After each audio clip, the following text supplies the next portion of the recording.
আসলে দিয়ার কথা বলার জন্য এসেছি।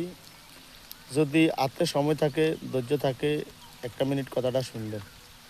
আসলে আমরা ফেসবুকে এসেছি, অনেক লোকে এখন ঘরে, ঘরে অবশ্য কন্টেন্ট করানোর লোক আছে।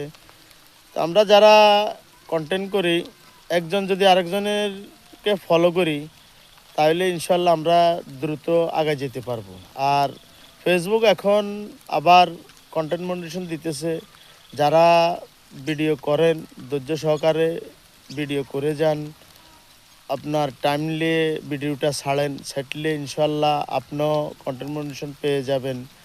তো সর্বশেষ হলো আমরা আসলে ওই যারা ভাইরাল ব্যক্তিরা হয়ে গেছে, তাদেরকে লাইক দিই, কমেন্ট করে শেয়ার করি। তারা কিন্তু আমাদেরকে ফলো করে না। আসলে তারা কোত্থেকে ফলো করবে? অনেক তাদের ভিউ হয়, অনেক কমেন্টের উত্তর দিতে হয়, তার কারণে তারা কাউকে ফলো করে না। তারা তো অনেক বিশাল বড় হয়ে গেছে।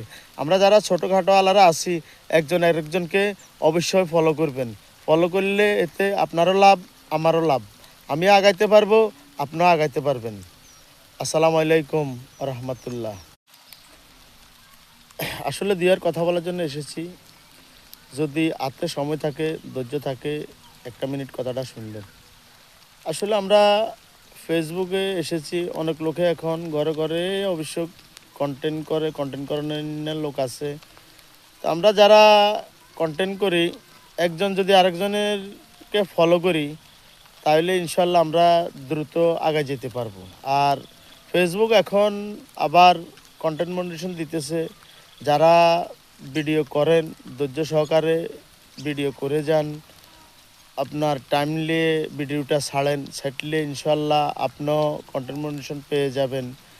তো সর্বশেষ হলো আমরা আসলে ওই যারা ভাইরাল ব্যক্তিরা হয়ে গেছে, তাদেরকে লাইক দিই, কমেন্ট করে শেয়ার করি। তারা কিন্তু আমাদেরকে ফলো করে না। আসলে তারা কোত্থেকে ফলো করবে? অনেক তাদের ভিউ হয়, অনেক কমেন্টের উত্তর দিতে হয়, তার কারণে তারা কাউকে ফলো করে না। তারা তো অনেক বিশাল বড় হয়ে গেছে। আমরা যারা ছোটোখাটো আলারা আছি, একজন আরেকজনকে অবশ্যই ফলো করবেন। ফলো করলে এতে আপনারও লাভ, আমারও লাভ। আমিও আগাইতে পারবো, আপনিও আগাইতে পারবেন। আসসালামু আলাইকুম রহমতুল্লাহ।